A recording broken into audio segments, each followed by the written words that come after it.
dunia dan seisinya ini bagi Allah tak sama nilainya dengan sebelah sayap lalat. Barang siapa yang beramal untuk akhiratnya, Allah akan cukupkan baginya urusan dunia. Assalamualaikum warahmatullahi wabarakatuh. Alhamdulillahilladzi khalaqa fasawwa walladzi qaddara fahada. Asyhadu an la ilaha illallah wahdahu la syarika lah jalla wa ala. Wa asyhadu anna Muhammadan abduhu wa rasuluhu al-mustafa wa nabiyuhul mujtaba sallallahu alaihi wa ala alihi sadati syurafa wa ashabil kiramin nubala ahli sidqi wal wafa wa tabi'ina lahum bi ihsanin ila yaumil iqabi wal jaza. Amma ba'd, فأوصي نفسي وإياكم أيها المسلمون بتقوى الله حق التقوى ومراقبته بالسر والنجوى فإن أجسادنا على النار لا تقوى فتمسكوا من الإسلام بالعروة الوثقى وتزودوا فإن خير الزاد التقوى يا أيها الذين آمنوا اتقوا الله حق تقاته wala tamutunna illa wa antum muslimun. Bapak dan ibu-ibu, saudara-saudara dan saudari-saudari kaum muslimin dan muslimat, al-hadirin wal hadirat wal musyahidin wal musyahidat wal mustami'ina wal mustami'at. Jemaah salat subuh di Masjid Zaid bin Thabit radhiyallahu anhu Pekanbaru, ataupun yang menyaksikan serta mendengarkan dimanapun berada. Alhamdulillah, kita merasa senang dan bahagia di subuh ini. Allah izinkan kita untuk merasa senang dan menikmati keberadaan di tempat ini, tempat yang insya Allah memuliakan kita, menjadikan kita tinggi, dan mudah-mudahan di akhirat nanti bisa menjadi saksi yang meringankan kita sehingga dihisab dengan hisab yang mudah. Kita bersyukur kepadanya bisa salat subuh di sini, dan kita lanjutkan pula dengan mengaji. Mudah-mudahan Allah mudahkan kita memahami, kemudian Allah kuatkan kita mengikuti. Rabbi shrah li sadri wa yassir li amri wahlul 'uqdatam min lisani yafqahu qawli. Ma'asyiral kiram, tentu salawat dan salam tak mungkin kita lupakan untuk Nabi besar junjungan alam yang telah diutus dan dipilih Allah untuk mengangkat derajat umat ini, menerangi hati mereka dengan iman dan Islam, dan menerangi jalan mereka dengan syariat dan aturan-aturan yang menjamin keamanan dan yang menjamin keselamatan. Mudah-mudahan Allah dengan syafaat, dengan salawat yang kita ucapkan, mengizinkan kita mendapatkan syafaat daripadanya pada hari yang sudah ditentukan. Ma'asyiral kiram, kita juga tak lupa berdoa untuk para orang tua, para guru, saudara-saudara, kerabat, serta teman-teman dan sahabat, serta seluruh kaum muslimin dan muslimat. Mudah-mudahan yang sudah mendahului Allah berikan ampunan dan Allah limpahkan baginya rahmat, amal solehnya diterima, dosa-dosanya diampuni. Dan yang masih hidup semoga Allah selalu berikan taufik dan hidayah untuk tetap istiqamah di atas agama dan sunnah sampai husnul khatimah. Dan lebih khusus kita doakan ada imam kita Asy-Syafi'i rahimahullah yang telah mewariskan warisan yang sangat berharga ini. Di antaranya adalah kitab Ar-Risalah. Mudah-mudahan Allah mudahkan kita sekali lagi memahaminya dan mengikutinya. Qala rahimahullah, masih berkaitan dengan masalah kewajiban untuk menerima hadis. Ya tuan-tuan kan mau bukti, katanya mengikut as-salaf kan, mana buktinya? Maka Imam Syafi'i sudah sebutkan dari kemarin lagi, ya banyak bukti bahwasanya mengikuti hadis itu adalah kewajiban. Walaupun berbeda dengan yang diamalkan dan kebiasaan. Jadi para pengikut Syafi'i hari ini barangkali ini wajib membaca ini. Karena mereka mewajibkan sekali Syafi'i tetap Syafi'i, walaupun kadang-kadang bertentangan dengan Imam Syafi'i sendiri, dan tentu saja bertentangan dengan Nabi alaihi salatu wassalam. Jadi baik Imam Syafi'i maupun yang lain-lain, mereka semuanya merekomendasikan untuk meninggalkan hal-hal yang hanya berdasarkan kebiasaan bila bertentangan dengan hadis Nabi sallallahu alaihi wasallam. Tapi kalau tidak bertentangan, lanjutkan. Kaum muslimin dan muslimat, sekali lagi Imam Syafi'i mengatakan, qala akhbarana man la attahim, telah menceritakan kepadaku orang yang tidak saya keragui. Maksudnya dalam riwayat An Ibni Abi Zi'bin, dari Ibnu Abi Zi'b. Yang la attahim di sini di riwayat lain dijelaskan adalah Umar ibn Ali al-Muqaddami. Umar ibn Ali al-Muqaddami. An Ibni Abi Zi'bin, dari Ibnu Abi Zi'bin. Ibnu Abi Zi'bin ma'ruf dengan sebutan itu, namanya adalah Muhammad bin Abdurrahman ibn Abi Zi'bin al-Madani, salah satu ulama besar di Madinah. Ia lebih senior dari Imam Malik, lebih dulu dari beliau, dan agak sedikit juga ada sesuatu di antara mereka berdua. Maklumlah, dua matahari di satu hari. Mas paham? Ya, dua matahari di satu. Nah, boleh tak? Nah, itu yang masalah. Kadang-kadang ditambah lagi, ya maklumlah para murid-murid ini kadang, murid tentu yang belajar dengan ini, nah, meninggikannya ini, lawan pula yang lain, enggak, Malik lebih ini, sah, ya biasa itu di di setiap masa ada saja yang terfitnah seperti itu. Tetapi alhamdulillah ahlul ilmi wal fadl, tidak ada yang meninggalkan keduanya, karena keduanya adalah orang-orang yang diakui keilmuannya. Makanya kalau tuan-tuan hari ini dengar Syekh Sifulan bantah sama Syekh Fulan, jangan ikut-ikutan, biar aja mereka berbantah, kita kompori, janganlah, jangan kompori, karena sampai hari ini masih ada saja yang seperti itu. Sah? Pernah dengar? Tutup telinga, jangan didengar-dengar. Nah, apalagi dicari-cari. Cuman kadang-kadang kita dihadapkan dengan itu, dihadapkan dengan kenyataan itu.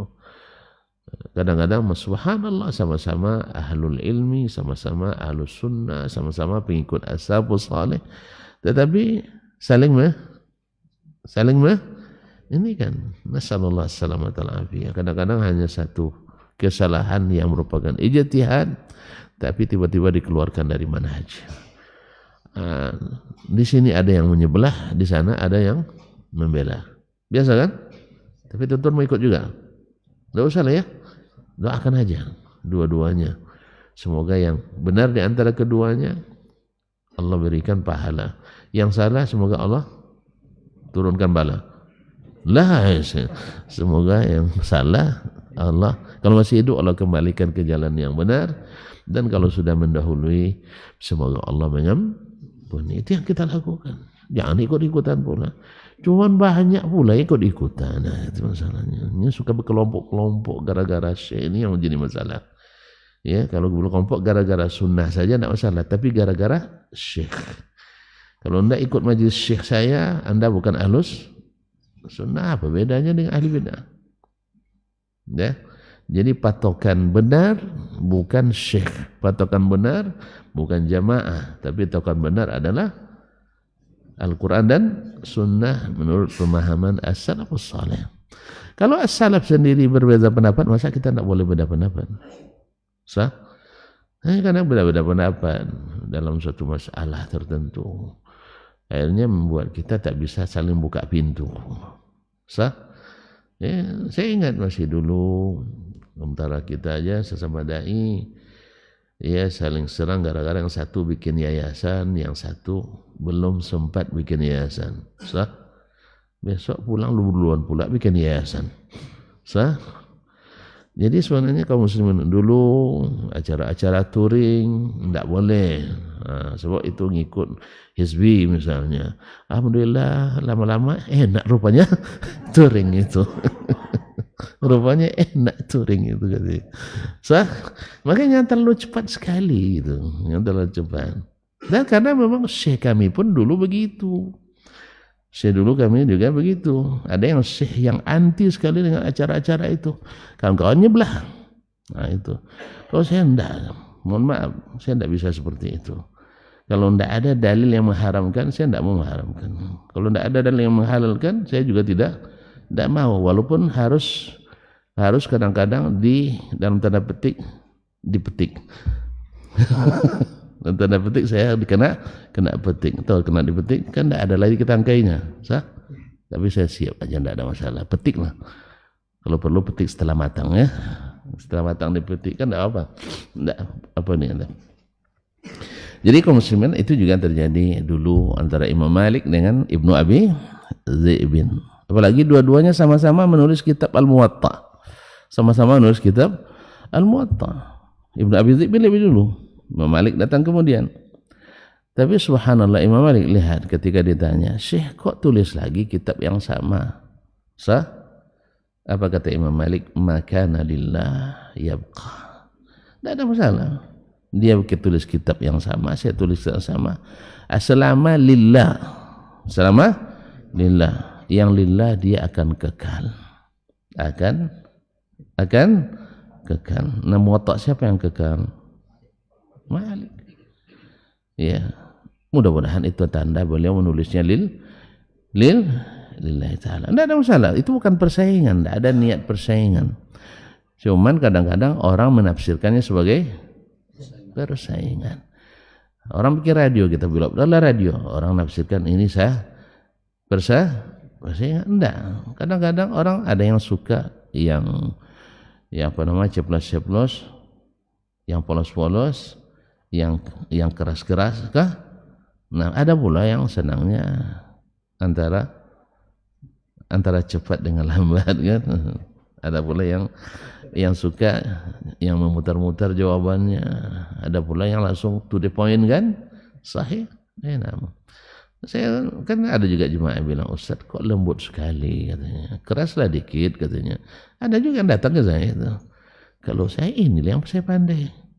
Di sana bilang pula, Ustaz kok keras sekali katanya. Yang satu bilang awak lembut sekali, yang satu bilang keras sekali. Macam mana tuh sih? Sama pertama saya diangkat jadi muazzin di Fakultas Hadis di Madinah. Itu dekan yang mengangkat ya. Dekan langsung agak jadi muazzin. Pertama saya buat azan Mesir itu. Ya, irama Muhammad Siddiq Al-Minshawi. Masya Allah selesai azan saya dibully sama kawan-kawan dari Libya, dari Jazair, dari Tunis kan. Azan apa ini, azan bid'ah katanya kan. Masya Allah. Besok pagi saya azan lagi. Saya buat azan Badui. Pernah dengar? Yang di radio Izaatul Quran Karim Al-Minal Mamlakatir Arabiyah. Allahu Akbar. Nah itu kan. Saya buat pula kayak gitu. Datang pula kawan-kawan dari Turki, dari Pakistan, dari Amerika, dari lain-lain negara. Dia bilang, Syekh, asyhadul azan. Gimana kok azan gitu? Yang kemarin mana? Akhirnya saya kolaborasikan antara azan Baduy dengan azan. Saya latihan malam tuh. Jadi ada rasa Baduynya dan ada sedikit sentuhan azan Mesirnya. Alhamdulillah baru aman. Allah musta'an. Jadi dah subhanallah, jadi susah. Jadi ada yang memang sangat sensitif sekali, tidak boleh berirama sama sekali. Ada pula yang senang kalau ada sedikit irama. Nah, kira-kira tuan-tuan yang mana? Yang suka Baduy juga? Sedang-sedang saja ya. Walhamdulillah. Nah, baiklah kaum muslimin dan muslimat, itu an Abi Zaid bin an Makhlad ibn Khufaf. Dari Makhlad ibn Khufaf ibn Ru'bah. Nah, ayah dan datuknya adalah sahabat Nabi alaihissalam. Makhlad ibn Khufaf bin Ima ibn Rahdah al-Ghifari, dari Bani Ghifar di selatan Jazirah Arab. Qala ibta'tu ghulaman, saya membeli seorang hamba sahaya. Biasanya kalau gulam diistilahkan dengan disebut untuk menyebutkan hamba sahaya, gulam yang masih, berarti yang masih muda. Orang biasanya kalau beli hamba saya tentu yang muda yang dicari. Kenapa yang muda? Iya, untuk bekerja. Untuk bekerja. Kalau yang perempuan? Iya, untuk bekerja juga pada asalnya. Tapi kalau kadang-kadang juga dikerjakan. Kan halal kan? Masih lupa ya? Baru 2 pekan yang lalu kita belajar di sana, bahwa ada 2 cara yang halal mencampuri wanita. Satu dengan nikah, yang kedua dengan perbudakan. Cuma mau ini? Mau? Hidup zaman dulu. Sekarang nggak ada lagi. Nah, tapi mana tahu Allah akan kembalikan itu. Sahih? Ya, jadi perbudakan sebenarnya tidak dianjurkan, tetapi adalah sebagai salah satu sanksi dan hukuman. Asalnya. Nah, dan dalam Islam banyak sekali instrumen hukum yang menganjurkan untuk memerdekakan hamba sahaya. Satu, memang secara umum Islam menganjurkan untuk memerdekakan. Secara umum menganjurkan untuk memerdekakan.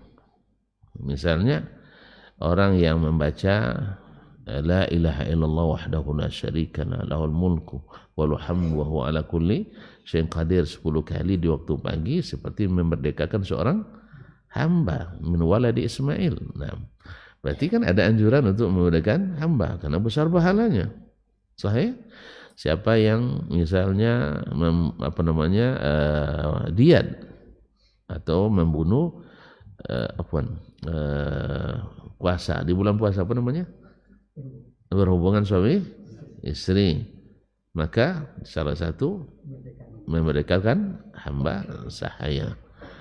Atau membunuh dengan tidak sengaja, atau membunuh orang yang antara kita dengan mereka ada perjanjian walaupun bukan orang Islam. Itu salah satu dari syaratnya adalah memerdekakan hamba. Nah, ma'asyul kiram dirahmati Allah, jadi banyak sekali instrumen hukum untuk menganjurkan memerdekakan itu. Ibta'tu ghulaman, saya membeli seorang hamba sahaya. Fastaglaltuhu, setelah saya beli tentu saya manfaatkan. Istiglal maknanya memanfaatkan. Istaglaltul waqt maknanya saya memanfaatkan waktu.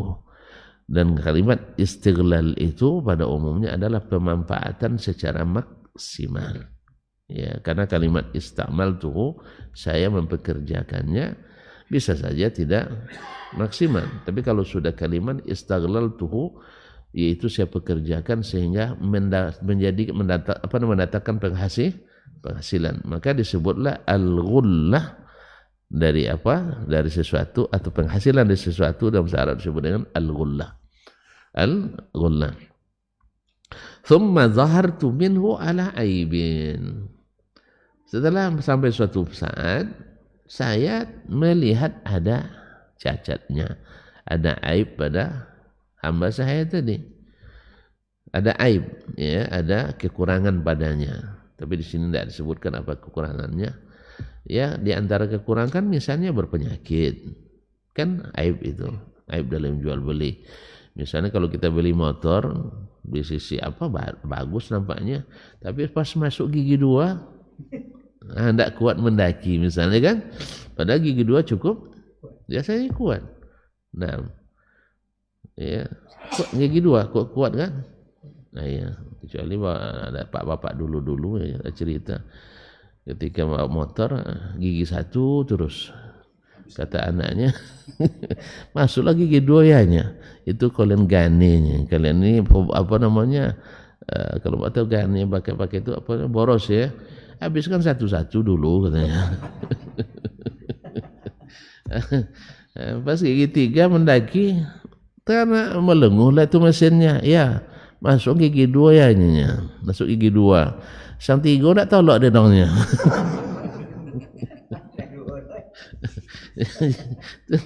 Jadi kalau main logika saja selalu menyesatkan saya. Nah, sang 3 tak tahu lah apa lagi, pakai 2-nya. Jadi main rasa-rasa. Tadi cik-cik abin dulu, jadi kalian nak capek abi bang nak kalian ini kan. Ya, ndak abin cik-cik gigi ini. Nah, jadi ternyata terlihat ada aibnya, Fa khamsatu bihi ila Umar bin Abdul Aziz. Akhirnya tentu pertama dilaporkan pada penjual. Mungkin penjual tidak terima pengembalian itu, maka saya mengadukannya kepada Khalifah Umar bin Abdul Aziz. Nah, Khalifah dia. Maksudnya dia diadukan ke dia, maksudnya kepada perangkat hukumnya. Sahih, kepada perangkat hukumnya. Nah, faqadha li biraddihi. Lalu dia menetapkan atau memutuskan saya boleh mengembalikannya. Karena jual beli yang ada aib, ada namanya khiyaru al-aib. Artinya kalau masih ada khiyar, seseorang pembeli boleh mengembalikan barang yang ada cacatnya, apapun.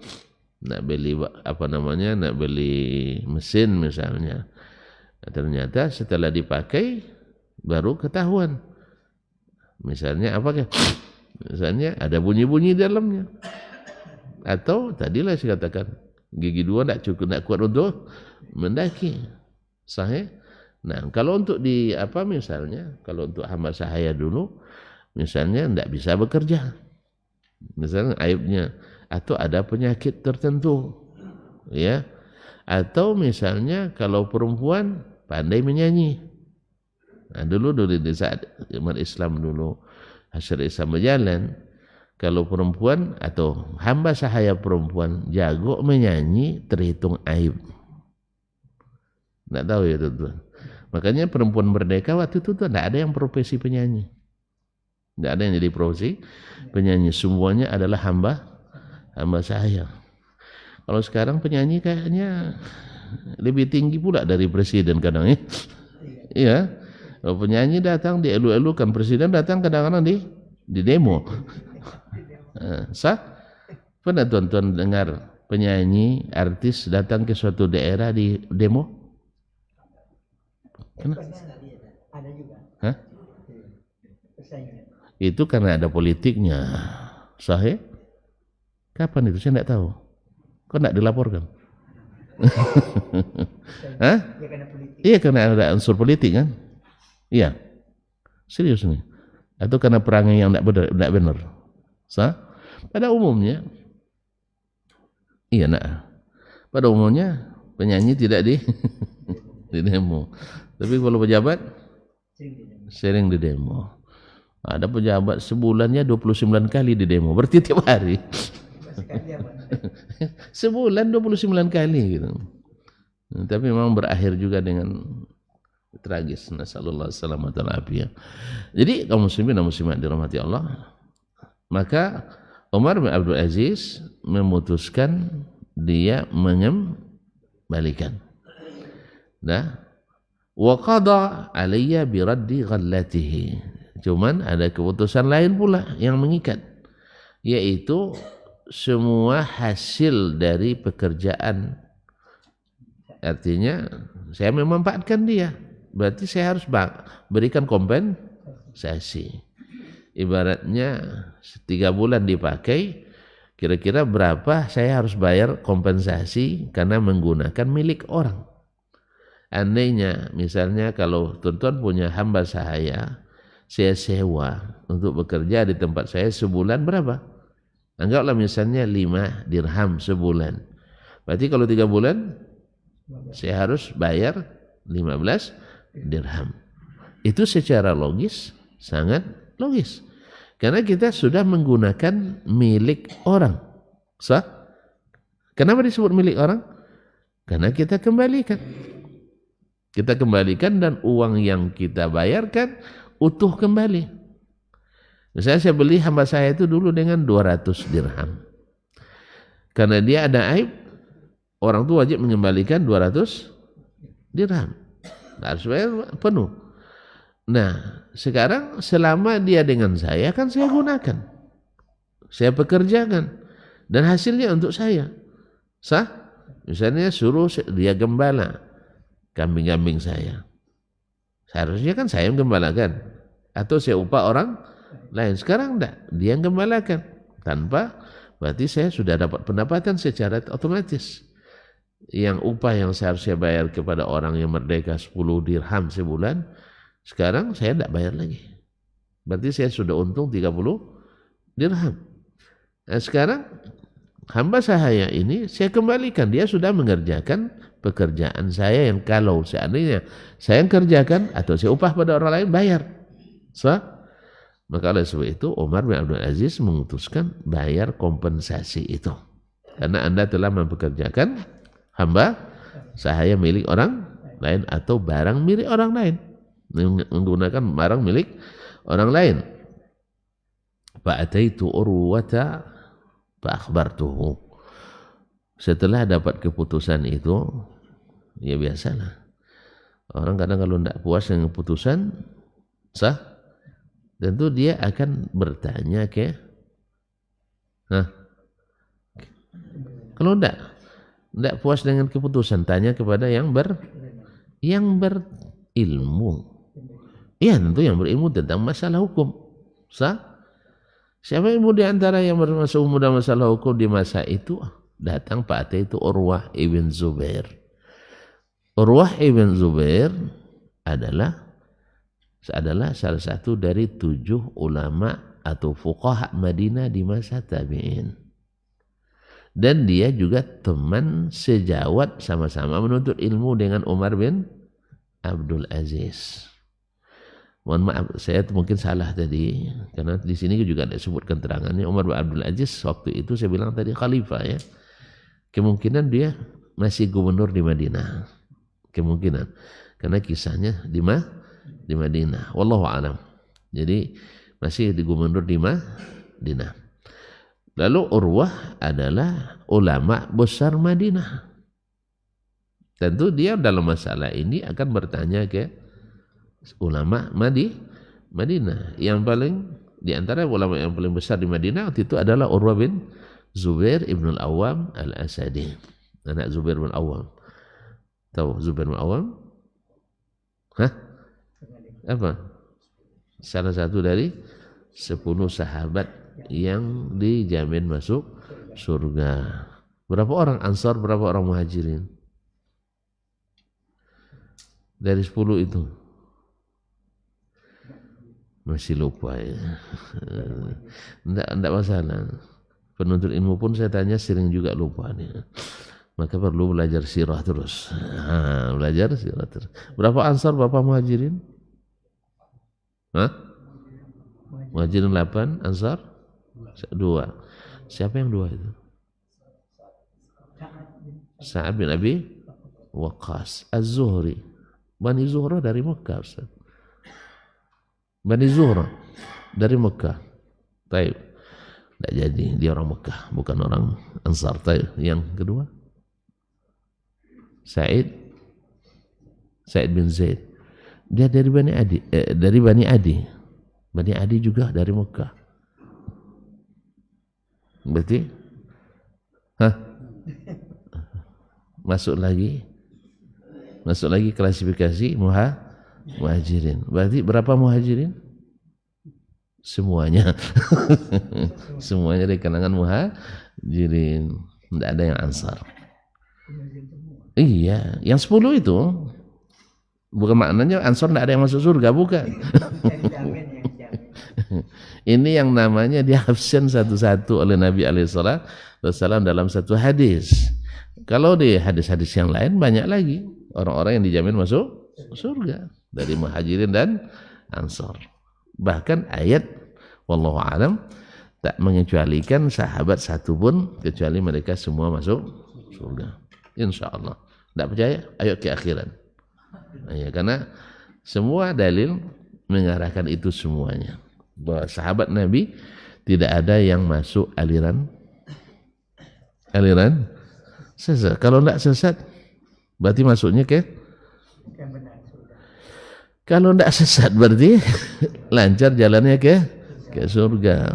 Kalau sesat, nah ini yang dia khawatirkan. Tidak ada orang tersesat ke surga. Mas, kok masuk surga mas?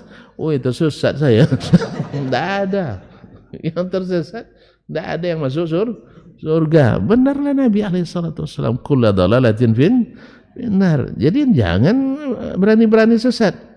Sesat-sesatlah. Ya gitu ya. Nah, sesat-sesatlah, ujung-ujungnya surga juga kan itu. Enggak. Yang sesat tak ada yang ke surga. Nah, kecuali nanti Allah yang jemput. Masih hidup Allah berikan hidayah, atau setelah mati pun Allah ampuni karena kesesatannya tidak mengeluarkan dari Islam. Tapi kan kita jangan berharap dapat amnesti terus atau obligasi, apa istilahnya, abolisi. Jarang, baru 2 yang dapat abolisi itu. Iya, sekarang aja kadang-kadang dulu tidak ada. Jangan berharap yang seperti itu. Kalau harap yang bebas tanpa ada tuntutan. Kalau bisa masuk surga tanpa hisab, doalah masuk surga tanpa hisab. Atau kalaupun dihisab, hisaban yasira, hisab yang mudah. Jangan sampai tersesat ya. Allah musta'an. Kaum muslimin dan muslimat yang mati Allah SWT. Jadi Urwah ibn Zubair dia disampaikannya kepada dia, diceritakan. Faqala, lalu Urwah menjawab, aruhu ilaihil asyiyah. Saya akan datang kepadanya sore ini. Jadi masalah ternyata Urwah punya dalil bahwa keputusan itu tidak benar atau tidak tepat. Nah, jadi kalau ada seorang alim tahu kesalahan seorang penguasa, maka dia datangi, aruhu ilaihil asyiyata. Saya akan menemuinya petang ini atau malam ini. Al-asyiyah itu petang hari.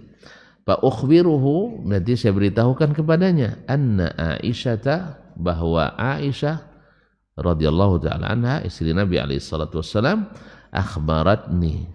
Urwah dengan Aisyah ada hubungan enggak? Apa hubungannya? Ayo, mak dia adik-adik kandung sama Aisyah. Siapa namanya? Asma binti Abi Bakar radhiyallahu taala anhum ajma'in. Aisyah radhiyallahu akhbaratni anna Rasulullah SAW qada bi mithli hadha. Rasulullah SAW pernah memutuskan perkara seperti ini, annal kharaja bid-dhaman, bahwasanya al-kharaj, hasil yang didapat dari sesuatu itu adalah kompensasinya dari jaminan, jaminan. Apa maknanya? Ketika hamba sahaya itu berada di bawah kepemilikan atau di bawah kendali sang pembeli, kalau sempat dia sakit, siapa yang bertanggung jawab mengobati? Penjual atau dia? dia. Mengobati perlu biaya apa tidak? Perlu. Kalau sempat dia mati, sah? Jadi tanggung jawab siapa? Pembeli. Ada hak lagi minta duit? Nah. Oleh sebab itu, karena dia bertanggung jawab, ya, ada kewajiban, maka dia juga punya hak. Makanya penjaminan itu, disitulah dia berhak mendapatkan hasil daripada hamba tadi. Makanya Umar ketika memutuskan dengan alasan logis, yaitu barang orang dimanfaatkan, sah, ia harus dikembalikan. Sah, dikembalikan barangnya dan hasilnya. Jelas? Itu logis sekali. Cuman ternyata Nabi SAW punya pandangan lain dengan syariat. Bahwasanya orang ini di bawah jaminannya. Kalau tuan-tuan punya mobil, dibeli dari seseorang. Kalau tabrakan di masa itu, siapa yang tanggung? Pembeli atau penjual? Pembeli. Makanya boleh tidak dia pakai? Boleh. Selama 3 bulan dia pakai itu sudah menghasilkan pula uang 30 juta misalnya. Sah? Masya Allah, luar biasa kerjanya itu ya. Sebulan 10 juta hasilnya. Sah? Mana tahu kan? Nah, maka yang 30 juta itu adalah kompensasi daripada penjaminan dia terhadap kerusakan yang terjadi kalau ada. Jelas? Maka dengan alasan itu Nabi SAW memutuskan bahwa kharaj bid-daman, bahwasanya hasil itu halal bagi sang pembeli tadi, walaupun barang dikembalikan secara utuh. Kenapa halal? Karena dia berkewajiban dan tidak ada haknya untuk menuntut sang penjual untuk memperbaiki kalau terjadi sesuatu. Oleh sebab itu maka dia berkewajiban, berhak untuk mendapatkan hasil dari pekerjaan itu. Naam. Ma'asyil kiram yang dirahmati Allah Subhanahu wa taala, Naam. Fa'ajiltu ila Umar.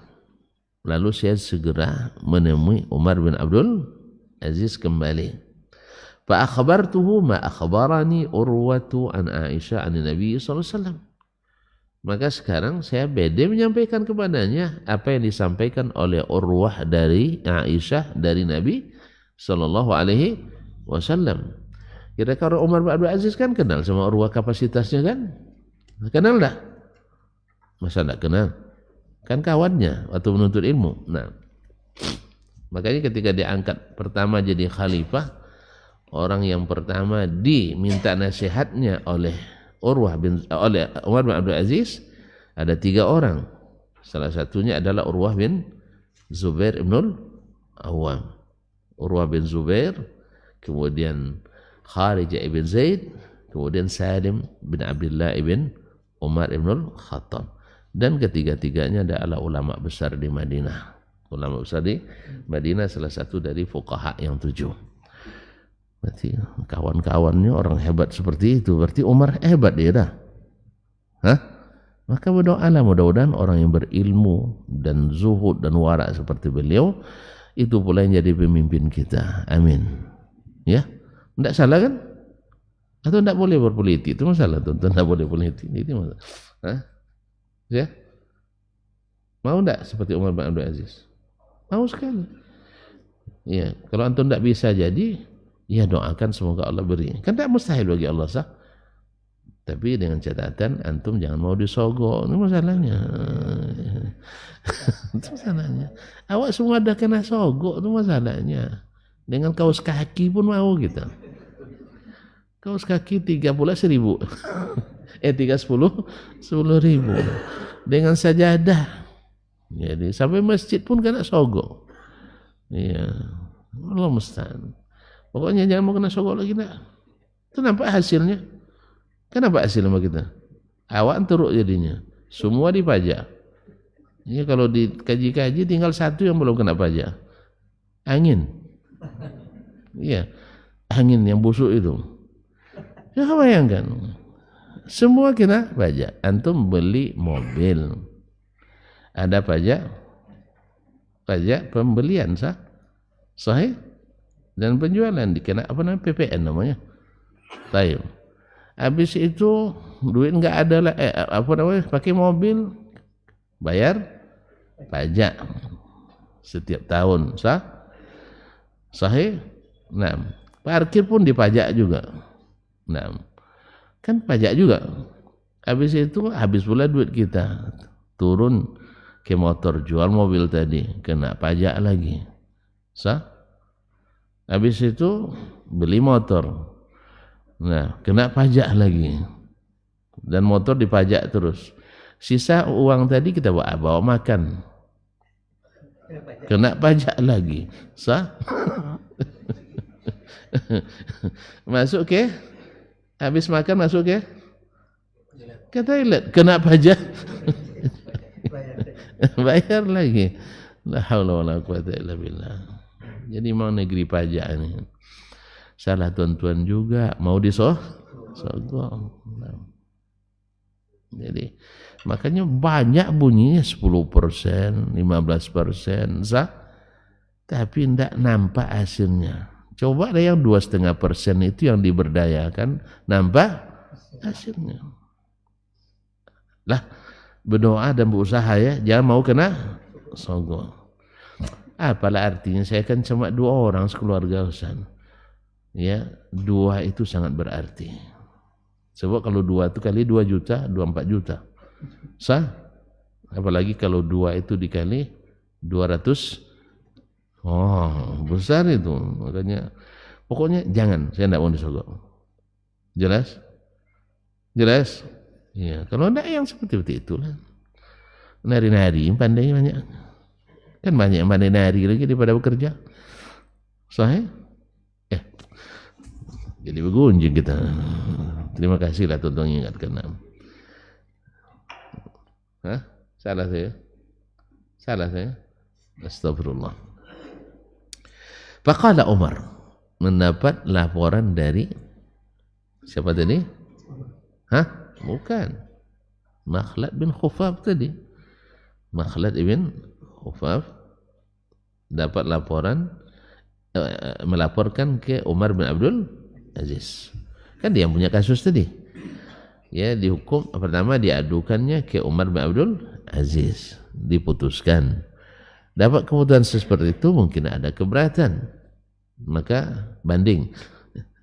Enggak, dia tanya kepada Urwah bin Zubair tentang masalah itu. Urwah ternyata punya ilmunya yang tidak dimiliki oleh Umar bin Abdul Aziz. Makanya antara ulama itu ada juga sesuatu yang tidak dia ketahui. Sah? Yang lain yang menyempurnakan. Umar bin Abdul Aziz kan ulama besar, tapi ada yang tidak dia ketahui. Maka perlu ulama yang lain. Di antara makanya sini Urwah bin Zubair. Urwah karena dia tahu ilmu tak boleh disembunyikan dan dia juga punya hubungan dengan pemimpin, maka dia datangi. Jelas? Dia datangi dan disampaikannya. Alhamdulillah. Apaan tadi, siapa yang mana tadi? Saya salah tadi, bukan Khufaf bin Makhlad bin Khufaf, tapi adalah dari Urwah bin Zubair. Umar bin Abdul Aziz dapat berita dari Urwah bin Zubair. Nah, faqala Umar, lalu Umar berkata, ma aisara alayya min qada'in qadaituhu. Bagi saya sangat mudah untuk menganulir keputusan hukum yang telah saya sebut. Jelas sana.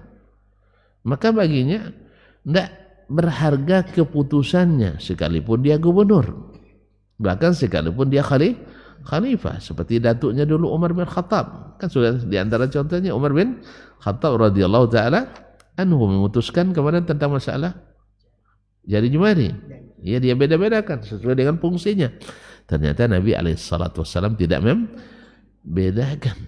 Maka dia dengan sigap menganulir keputusannya dan membatalkan dengan apa? Dengan sunnah Rasulullah Sallallahu Alaihi Wasallam. Dia bilang, oh ini masalah mudah nih Urwah, siapa cabut keputusan saya? Kenapa payahnya? Cuman itulah, ini perlulah keimanan yang kokoh tadi. Nah, kalau kita aja di jajaran ustadz saja tidak siap seperti itu, gimana di jajaran pejabat? Ya? Di kalangan ustadz saja tidak siap untuk menghilangkan kebiasaannya dan tunduk pada hadis Nabi. Kenapa? Kita ahli ta'wil semua. Ahli ta'wil. Akhirnya perintah Nabi pun ditakwilkan. Oh, ini di masa Nabi memang ini, masa kita lain lagi. Ini sudah kebiasaan diamalkan, tidak bisa dirubah, nanti kita dikucilkan. Dan bersejuta alasan lagi. Ya, makanya wajar lah, jangan sampai jatuh ke tangan pakai. Masih lupa ceritanya? Orang yang kehilangan pundi-pundi uang itu, masih lupa? Oh iyalah, terpaksa cerita lagi. Ada orang dulu kan nyimpan uangnya di pundi-pundi. Tahu pundi-pundi? Ya, kantong kecil. Tak ada juga yang besar, Pak. Lalu dimasukkan dinar dirham di dalamnya, kemudian diikat, Biasanya diikat di mana? Di pinggang. Kalau dulu di kampung saya namanya kampie. Tahu kampie? Tahu kampie? Terbuat dari pandan atau dari enggak kambuit lain lagi. Itu besar itu. Kampie yang bisa dibawa di sini. Bisa diikatkan di pinggang. Isinya kan enggak banyak itu. Tapi kalau kambuit itu banyak itu berangkas itu. Kambuit pemana itu. Kalau kampie ke pasau. Nah, jadi hilanglah duitnya. Enggak juga terlalu banyak lah, 1.000-nya. 1.000-nya. Tapi 1.000 dirham atau 1.000 dinar. Pusing lah dia. Nya 1.000 tu bisa ini sampai tu. Jadi pusing, dicari-cari enggak jumpa. Hanya pas waktu salat dia ke masjid, berdoa lah di situ.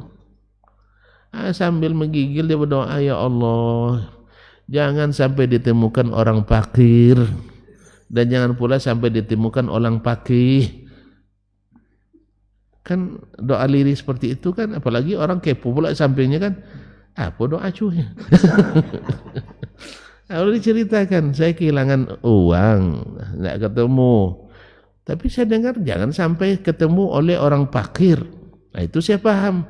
Orang fakir karena butuh seperti dapat durian runtuh. Ya gitu kan?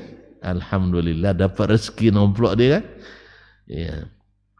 Tapi apa pula kok orang fakir? Ya. Orang fakir kenapa? Lalu dia jawab, li'annahu sayajidu alfa dalilin listihlaliha. Orang fakir kalau tidak bertakwa, dia akan temukan 1.000 dalil untuk menghalalkannya. Lebih parah. Jadi barang haram jadi halal. Kan dia bilang daripada diambil orang tidak jelas, lebih baik diambil orang yang jelas seperti saya. Kalau saya paling-paling ke masjid saya bawa, walaupun tidak diinfakkannya, pokoknya bawa ke masjid. Kalau orang fakir itu belum jelas, atau orang selain saya mungkin dia bawanya ke karaoke, atau pesta-pesta yang tidak jelas, Jadi oleh sebab itu lebih baik saya yang ambil. Oleh sebab itu saya kan amanah orangnya. Saya simpan aja dulu di rekening saya. Nanti kalau ada yang komplain saya kembalikan. Kalau enggak, kan boleh setelah setahun untuk kita. Iya, dimasuk ke rekening, diam-diam aja dia. Iya. Lalu, saya sudah umumkan, dia sampaikan di majelis. Ya, di majelis dia 5 orang, 4 orang. Saya dapat pundi-pundi, ada kalian yang dapat, yang punya. Enggak, dianggapnya itu sudah menyampaikan. Padahal harus diumumkan kalau sekarang mungkin di media, atau kalau dulu di koran kan, atau di radio. Enggak, dia sampaikan 2, 3, 4 orang, dah saya sampaikan katanya. Setahun enggak ada yang datang. Halalun. Iya kan? Kalau memang 1.000 dinar, lumayan kan? 1.000 dinar, 1 dinar 6 juta lebih. Berarti 6 miliar lebih. Nah, jadi makanya dia bilang dia akan dapatkan 1000 dalil untuk menghalalkan. Karena kita gitu, mendapatkan perintah Allah dan Rasul, larangan Allah dan Rasul, kita akan takwilkan semuanya. Karena di akidah pun kita sudah ahli takwil. Makanya ahli takwil di akidah susah mendapatkan mereka taat sempurna terhadap sunnah. Makanya akan walaupun dia ikuti tapi tidak sesuai dengan yang disunahkan. Pasti ada tambahan.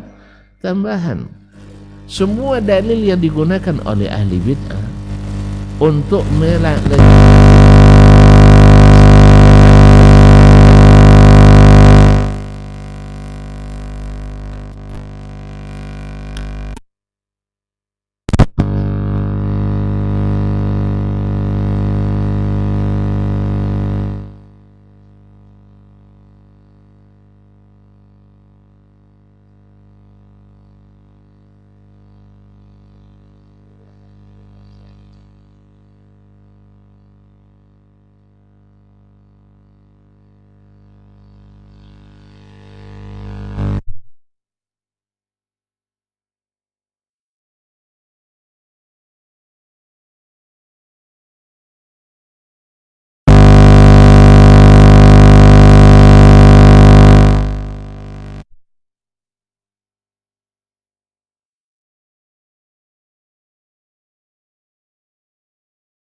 Dari satu sisi mungkin dia banyak kekurangan, tapi ketika dia melihat agama Allah harus ditinggikan, sunnah Nabi harus dihormati, walaupun sebatas yang dia tahu dan dia bisa. Tapi masalah kalau tahu sunnah dia tinggikan, tahu perintah Allah dia hormati, Allah berikan taufik. Jelas, Allah berikan taufik, dan Allah maha mudah baginya untuk menjadikan ini, ya, tanah yang kita tinggal ini menjadi emas. Mudah baginya enggak? Mudah. Minyak bumi yang hampir habis, mungkin Allah mudah bagi Allah untuk menciptakan ladang minyak baru yang belum kita temukan selama kita masih butuhkan. Sah? Tuh. Arab Saudi misalnya dulu sebelum penerapan syariat miskin sampai orang-orang tua yang umur 80 tahun ke atas waktu itu sampaikan kita, dulu kami mengharapkan kedatangan jemaah haji dari Syam, dari Indonesia, Asia Tenggara secara umum. Kenapa? Supaya ketika mereka pulang, bekal-bekal mereka itu yang kami dapat. Kayaknya terbalik sekarang ya, kita kalau datang orang Arab ke sini kita, kalau datang orang Arab ke sini senang kita enggak? Kenapa? Pasti bawa sesuatu.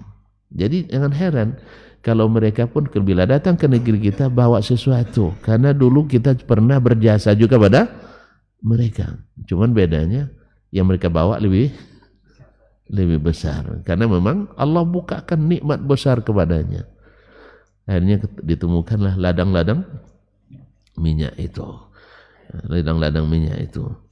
Terus kok kerja sama Amerika? Sama Indonesia juga. Hah? Kenapa mereka kerja sama-sama mereka? Sama Indonesia juga. Kalau tidak ada Amerika tentu Cina. Kenapa? Karena mereka yang mampu. Awak tidak mampu. Atau tidak mampu kita belum boleh. Tidak paham. Tidak usah. Kalau tidak paham berarti tidak paham politik internasional. Tidak usah bicara. Belum boleh. Kemarin kita dah buat pesawat, apa hasilnya? Tidak tahu juga. Dipukul dengan krisis ekonomi.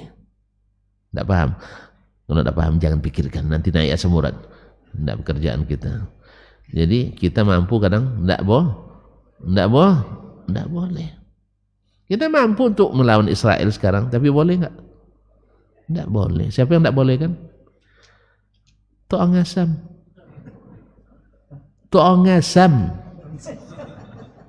Uncle Sam, Paman Sam, Ajos. Bukan tak apa-apa. Sebab ke dunia hari ini boleh dikatakan dikuasai oleh mereka, Mau tak mau kita harus ikut aturan mereka. Karena memang kita sudah serahkan tengkuk kita sama mereka. Tak paham? Jangan pikirkan. Nanti naik asam urat atau asam lambung. Ya. Jelas? Apa sebab? Karena kita menukar yang lebih buruk dengan menghilangkan yang lebih baik. Mana lebih baik? Aturan Allah atau aturan manusia? Aturan Allah. Mau bukti itu lihat sendiri. Paling aman, paling tentram, paling makmur, paling beriman. Karena Al-Quran dan Sunnah Nabi hidup. Mau? Belajar Islam, amalkan sesuai dengan kesanggupan. Yang bagian-bagian yang itu tuh memang tidak urusan kita kan. Dulu para pendiri negeri ini sudah mencoba dengan kewajiban menjalankan syariat Islam bagi pemeluknya. Ternyata Allah itu belum mengizinkan, karena ada yang mengancam akan memisahkan diri dari NKRI, padahal minoritas. Begitulah besarnya jiwa para kaum muslimin demi menjaga toleransi itu. Walaupun kalau mohon maaf mungkin sebagian kita menilai kekeliruan ijtihad. Kan ancaman. Sekalian tidak juga terjadi, tapi apa boleh buat? Sudah terjadi. Tapi Undang-Undang Dasar 45 menjamin kita mengamalkan yang sifatnya yang bisa kita amalkan. Ya, kemerdekaan beragama kan dijamin. Sah? Kemerdekaan berkeyakinan kan dijamin. Maka berkeyakinanlah seperti as-salafu as-salih. Yang kita lihat bagaimana sikap mereka terhadap sunnah Nabi alaihissalatu wassalam. Tidak payah baginya merubah keputusan walaupun sudah dimasukkan dalam lembaran negara, sudah diundangkan, kan tinggal cabut, tinggal di amandemen. Kenapa dia cabut di amandemen? Tidak sesuai dengan sunnah Rasulullah Sallallahu Alaihi Wasallam. Karena itu lebih sehat, lebih tepat, dan lebih berkat. Mau? Silakan buktikan. Orang lain sudah buktikan, mudah-mudahan kita bisa mengikuti. Ya, sesuai kesanggupan kita. Dan tetap berdoa. Ingat, passwordnya jangan mau Nasallallahu salamatul afiyah. Lah, cukup begitu dulu ya. Sekali lagi, Umar bin Abdul Aziz memberikan contoh terbaik untuk kita. Bahwa kebiasaan atau keputusan yang tidak bersesuaian dengan sunnah Nabi segera dicabut. Nah, kita apalagi kita tidak punya seperti dia tanggung jawabnya. Personal sifatnya individual, lebih mudah untuk mencabut keputusan kita untuk mengikuti kebiasaan. Balik-balik disindir, dikucilkan atau diancam, besok kalau mati tidak dikuburkan. Kembalikan ancamannya, kalau saya tidak dikuburkan, saya cari nanti malam hari. Nah, itu aja. Mereka akan kedar dengan ancaman itu. Orang mati tidak takut tidak dikuburkan, tapi orang hidup takut dicari di malam. Saya, orang mati takut tidak dikuburkan? Enggak, dia tidak takut. Tidak ada hubungannya lagi. Tidak dikuburkan, tidak. Saya sudah mati. Malu pun tidak. Ada lagi malunya? Orang mati tidak malu lagi dia. Yang malu itu yang hidup. Sah? Maka ancam pula. Sempat tidak kalian kuburkan saya cari malam hari. Kan dia keyakinannya arwah gentong. Tayangan. Nasallallahu salamatul afiyah. Sebentar cuma Nabi kita lebih parah yang dihadapi. Sah? Maka laksanakan sesuai dengan kemampuan kita. Wallahu ta'ala alam wa sallallahu ala nabiyyina Muhammadin wasallam. Terima kasih dan mohon maaf. Wassalamualaikum warahmatullahi wabarakatuh.